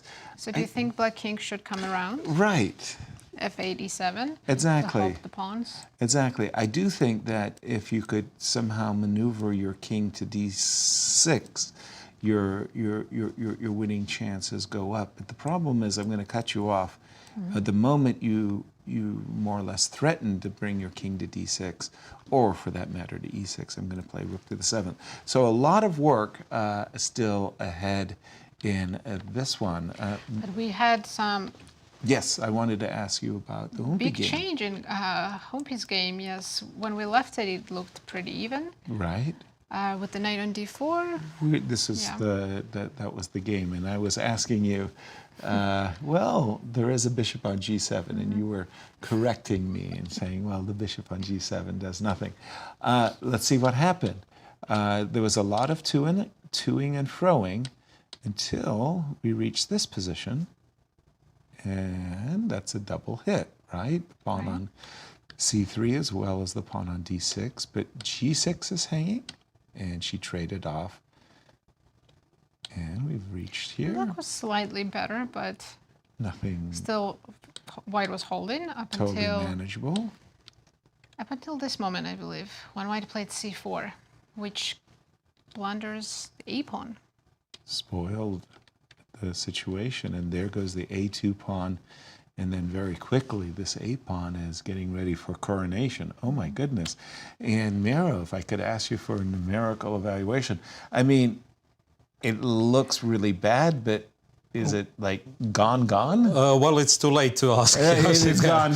You got it. It's too late to ask. But I'm honestly surprised that a player as, strong. As experienced, as strong as Humpy Canero, that she would lose some position like that. Right. Because there was absolutely no need. Uncalled for. Yeah. Right. So e4 and well, it perhaps this kind of time trouble hesitation because, you want to bring the king. Right. Let's go. And with opposite colored bishops on the board, especially, even if you lose a pawn.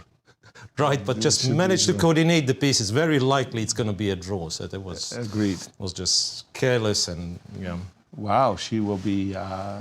She'll really be punished if that a pawn does make it all the way up the board. We do have a result in Gukesh Hikaru's game. I wanted to ask, especially after I saw the queens, where queen takes c6, the pawns were being traded. The players have agreed to a draw. Yeah, as soon as they reached move 40, they agreed to a draw because they're not allowed to offer draws until move 40. Fair. Queen takes c6, and this is where a draw. Well, actually, yes, indeed, it was king g7, a draw agreed. An eventful draw, to be sure, as Gukesh maintains his share of the lead with Nepo. We do have some updates in Prag's game. All right, but we left it at f6. But actually, before we do that, we have interview with Gukesh. So let's go to Toronto with Anastasia. Here with Gukesh, you just made a draw against Hikaru Nakamura, had white pieces today. What was your approach to the game? Now you're leading with Nepomniachtchi, and how did you feel about what the opening choices? And I wasn't really thinking about the standings. I just wanted to play a normal game. And yeah, I faced a surprise. I mean, not a huge surprise, but yeah, he played the dragon, and I mean, I played a small line with c3, and we reached this position, and I thought I had some slight edge, but his knight c8 idea I was quite impressed with, and after this I could not really see a way to press for white. But in general, your mood was like, yes, just to play a game and try to use your chances. Yes, this is how you are trying to play. Yeah, this. I mean, obviously it's too early to start making strategies. So, yeah, just playing one game at a time. Yeah, for sure. So, was there any critical moment in this game that you were feeling? So, yeah, I guess this was one critical moment. Yes. Okay, computer says a4, but I did not really believe in it. Yeah. And I thought c4 was quite. It looks logical. Quite nice for me, yeah. With the idea of knight b6, c5, and I get some. Like if he goes knight d7, bishop b2, I get a very pleasant position. But yeah, after castle, I somehow couldn't. I was always one tempo short because. Yeah. For a5, I was thinking cd, b5, but a4 I don't get knight b3. And yes, like cd, b5. I Yes. can move the pieces, yeah. Yes, sure. a4. Ah, yes, and you don't have. a4, and it was somehow okay. Computer likes it. Yes. Never mind. Sometimes it's not clear what's going on. Did you calculate? Yeah, I thought what's his knight on b6, and I was a bit worried about the. I mean, my dark squares are quite weak. Yeah, I mean, it looks logical move because it doesn't allow you to go with the knight anywhere. Yes. Yeah. So something like this I was not sure about. So I played a3, but yeah, it quickly exchanged everything. Yes. Exchanged everything, and I thought it might be a bit unpleasant for me, but okay. The defensive setup I played in the game, I guess if I just stay rook c1, rook a1, yes, he can't really make progress. Exactly, yes. This is how it felt, that the position is really drawish and somebody should really go crazy to lose it, yes, from both sides. I was just thinking that, did you have any kind of talk with Vishanand, who has, of course, huge experience? Like, is he giving you any advices during the tournament? Like, who are you with during the event? Well, I'm here with my coach Gajewski. Yes. And we are in we are all together. Yes, during this time. Yeah, he is here with me in Toronto, and we are discussing mostly. But Vishesa, I haven't really spoken a lot during the tournament. But before the tournament, we had some brief chats. Nothing. I saw some photos, so we had a dinner or something like that, yes? We had a nice dinner at his home, and some nice time we spent. Did you ask him, for any kind of advice or tricks? Well, we briefly discussed. I mean, it's always nice to get his, experience, his insights in relationships. But don't tell me, yes, because you want to keep it for yourself, yes? Okay, thank you so much, Gukesh, and all the best of luck in the next rounds, and we're going back to the studio. Thank you. Thank you, Anastasia, and thank you, Gukesh. It's always nice to have Vishy in the pocket if you need a friend. Call Vishy. And here are our updated standings with only one game remaining in the Open. Right, we had 3 results. Nepo drew against Fabi, Gukesh and Hikaru drew their game, and we had a big win in the game Vidit against Firouzja. At the moment, Nepo and Gukesh are in first place. Yeah, but Prague, he's sitting there with a serious advantage. I think it's serious advantage. Not so sure he's going to win it, but if he does, that's a very crowded top half of the field. You can see what's going on there. And in the ladies' standings, we have had a few results so far, and Tan has won. Yeah, Tan won her game, and Goryachkina won her game. As we saw. Katja. Lagno Katarina won her game, right. I thought Aleksandra was still with the extra pawn, enjoying the extra pawn, but Tan is very, very impressive thus far. Mira, I wanted to ask you about the game of Prague, because I saw that Nijat played a move g5, and I would have been very nervous about allowing that pawn to live on f6. Right, g5 is something that computer starts to criticize, and I think it was the first moment in the game where the bishop from c8 could be moved, and this should have been moved. Yeah, would not mean that black loses immediately. In fact, bishop e6 was pretty forcing, because white pieces somehow very nicely centralize everything, but you have to react to bishop e6 because the knight on d6 is hanging. Exactly. So the line would be white capturing the knight, black taking back with the pawn, and now, well, you like it or not, but you have to play f7. Right. Black goes to h7. Right. The only move to keep, well, at least part of your advantage would be to go rook c5. Right. Rook takes on d6, rook takes on f4. And I was, well, looking at this position, and honestly, I'm not sure, because it's just a slight advantage for white. He'll probably lose the f7. Black's going to play g6, king g7. How many pawns white's going to take for the pawn on f7? That's another question. So the obvious answer would be white's going to take g4, and black will be left with 3 weak pawns. Right. But the material, the pawn material on the board will be very limited, and the feeling is that it would be acceptable for black. Right. Right, g5 optically looks scary. Right. But now, well, it's not like white has something decisive. Black is still in the game. Rook f to c8. A check on d8, in fact, is a mistake. Ooh. You're encouraging king h7 to g6. Thank you. It's move 36. Pragg is down to a couple of minutes. There is no increment. He never played a tournament game, a classical game with no increment, I assume.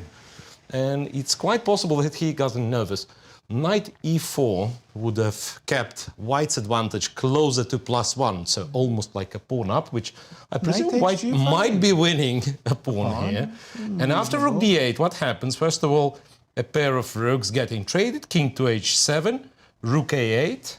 Ah, this is what his idea is. Rook a8, yeah, so he's going after the a pawn, and it turns out black had to kind of change the attitude and go rook d6, so that if the pawn is taken, it's black. Well, black never had kind of an active say in this game till the present moment, right? But that rook d2 is the idea of in the right moment. So perhaps g3 now doesn't really help you because knight e4.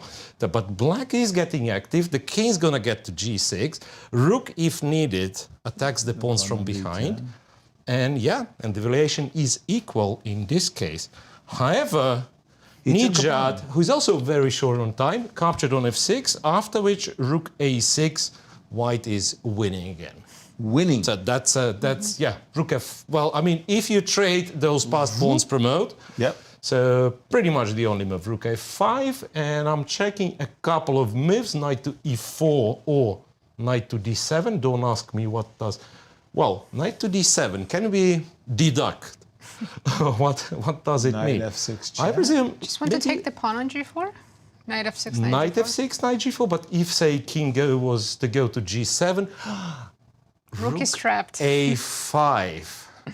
And this is nasty. So that's almost like a study-like. You force the trade How do you stop of a7? those rooks. It's going to be a7. And the bishop can't get to stop the a pawn. There's this beautiful. That's fantastic. Yeah, there's a beautiful book, Domination in the Endgame, and it's a very, and it has themes like this, where the bishop on f4 cannot stop the pawn from going to a7. It's unique, right? Yeah, it's very unique. special. So you are to move. Pawn is not yet on a7, so you have 2 moves. And still you can't get on this diagonal. That's beautiful. That's easy to miss, yeah? And Pragg just played that move on move 40 with just a couple of seconds on the clock. He played knight d7. With seconds. Yes. Right, this is impressive. Okay, so knight f6 check, knight f6 check, and knight takes g4. Rook f6. That's a threat. Is a threat. And but rook a5, yeah. Rook a5 is remarkable. Wow.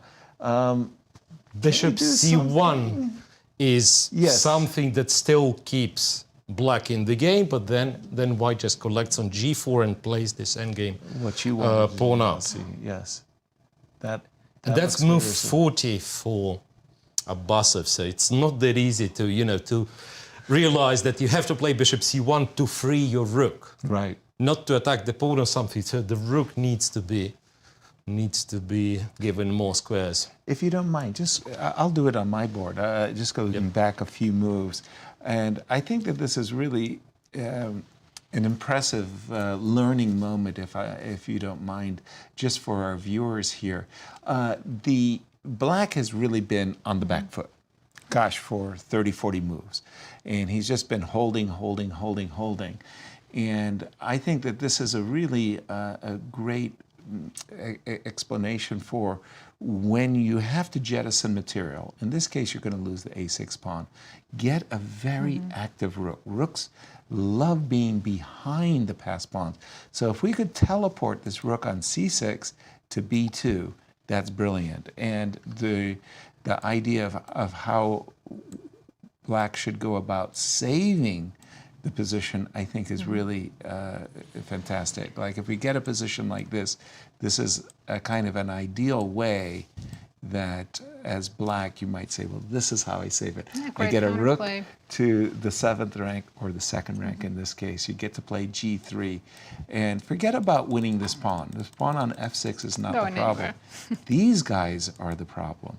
Your king will always get to g6. And so that, and it was just that single window of opportunity. And I think that's a real difference between 2,800 players, 2,700 and 2,600 players. That very small window, you give Magnus Carlsen this position as black, he'll find rook d6 and rook d2 100% at the time. They find these moves. And this move, knight d7, what's happened in the game, that's very, very special, Miro. Yeah, it's amazing. And seriously, bishop to c1 is the only move. Fighting move. You say, I'm ready to go back with the rook to b5 and still try to play, but white goes rook b6, and the rook is dominated. There is no d5 square because knight f6. So you go back to f6, and then white captures the pawn. So it's pawn up, the pawns are marching, and the rook is still stuck. So obviously, it was a big, big moment when he could have played rook d6. Exactly. Yep. Yeah, and for question: if Nijat plays bishop c1, can white still go rook a5? Because even though you have bishop a3, you still can't stop my pawn. So rook a5 here. Rook to a5 here. Because if you take the rook, I think you're right that rook takes a5, and you still promote. But rook f3. Rook f3. And again, I'm not losing the game on the king side. I'm losing the game on the queen side. So it's really about getting my rook behind the pawn. But yes, rook a5, that would still... Tempting. Yeah. That would still get... So instead, white should just play knight f6 and take the pawn on g4 and then figure out how to push those pawns. True. You do pick up a peshki, and that's a good pawn. But in my experience, rook and bishop can do magical things in terms of stopping passed pawns. Does the computer give an overwhelming number here for white? If it's overwhelming, it means that, really. Yeah, that's what I mean. Not really. Plus 1.5, and potentially it could mean, rook and knight. Okay, in a long variation. Right. Yeah, so that's not necessarily a win. Right. It's not necessarily a win is yet. Down to 40 seconds to make his last move to reach the time control. Okay, so that's knight the d7. key moment here, if he finds bishop c1 or not. Well, the problem is, as we know, rook a5 is a winning threat. There's no real alternative. Even g3 might run into rook a5, right? He might be thinking, hey, I know what I'm going to do. I'm going to play g3 takes bishop so that I can play rook f2, right?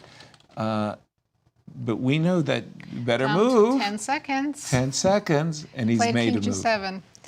So if Praggnanandhaa... King g7, and here comes the golden moment. Rook a5, game will be over. Rook a5, traps the rook, and even more beautifully prevents the knight on d7 is just somehow golden. It prevents the bishop from getting to... Rook a5 is the only winning move? Let me see. Yes, it is.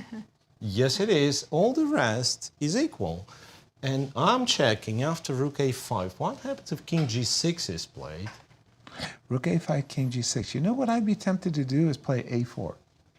And you'd be absolutely right, because it is the only winning move. The only winning move. And I'm thinking we might have some unique study-like position where both players are almost like in a Zupt one, because yes, no, seriously, the second best is king f1 and it's 0.48. So it means half a pawn, we don't really care. Right. a4, and I'm desperately looking for a move for black to make. Like bishop d2. We already know capturing on a5 doesn't work. Nothing changed. The king has to guard the rook. Right. The bishop has to move, but it doesn't have all that many squares. Exactly.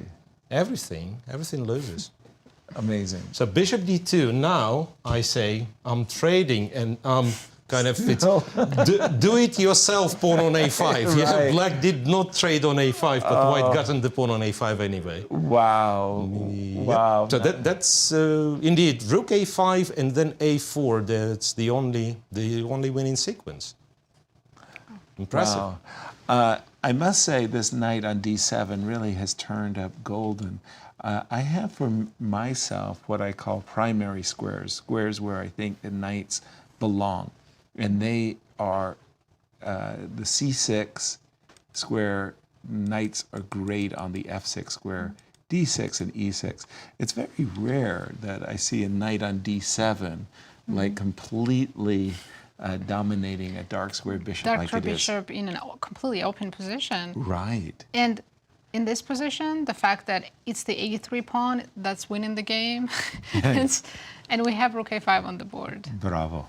And king g6. So now is actually the last key moment. Pragg needs to play a4. Right.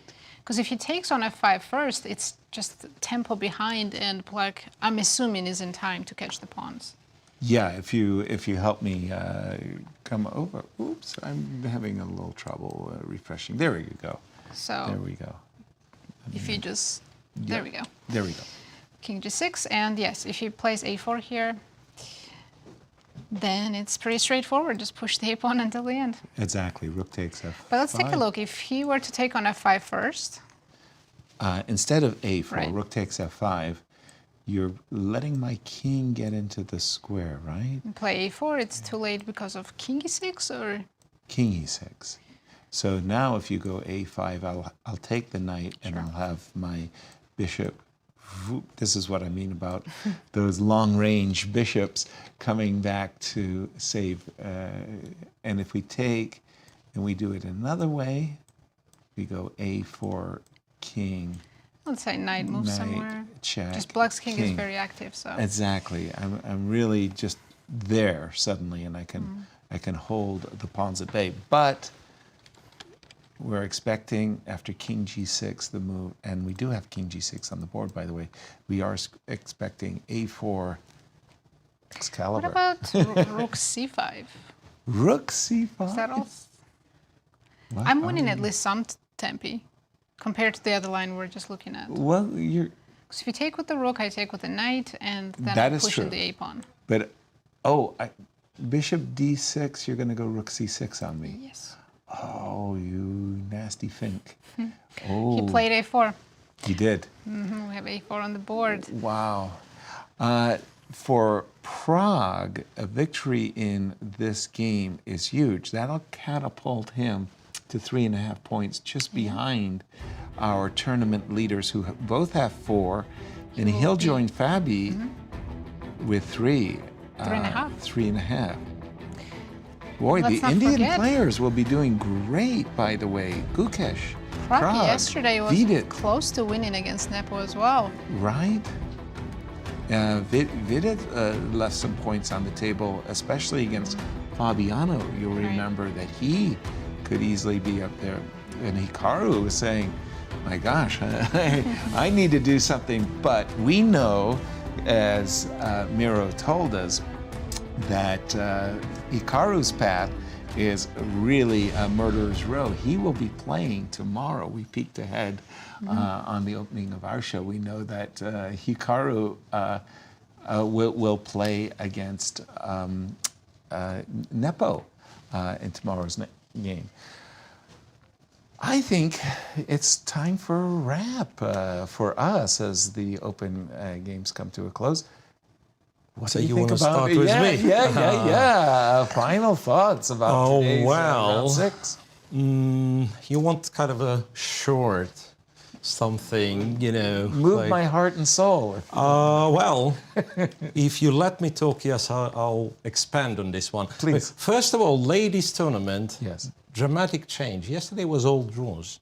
Correct. Today we have 2 results, and 2 remaining games are very likely to be decided as well. So that's a lot of excitement, a lot of results, but the same leader, I have to admit. Zhongyi was very impressive today. Keeps winning, and today, well, there was this little moment when she almost let it slip, but nonetheless, a very, very impressive performance. So if we assume Goryachkina wins, it doesn't really change much the top of the cross tables. It'll be Zhongyi on 4.5, then 4 and 3.5. For the open section, well done, Prague. Fantastic. Well done, Prague. I assume, well, nothing can happen. Right. He's going to win. He's completely winning. Right. So, well played. Thank you, Miro, and thank you, Nazi. Thank you for joining us. Tell your friends where you're hanging out. We'll see you here tomorrow for round 7 as the first half of the candidates tournament comes to a close. Have a good evening. See you tomorrow.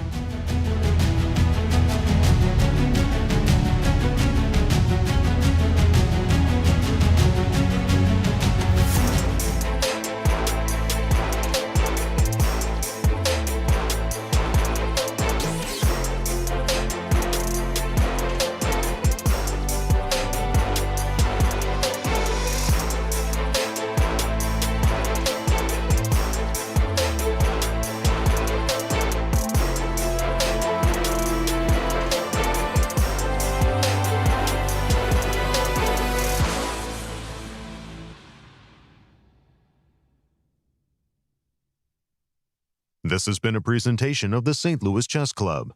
Any reproduction or distribution of this content without the express written consent of the St. Louis Chess Club is prohibited.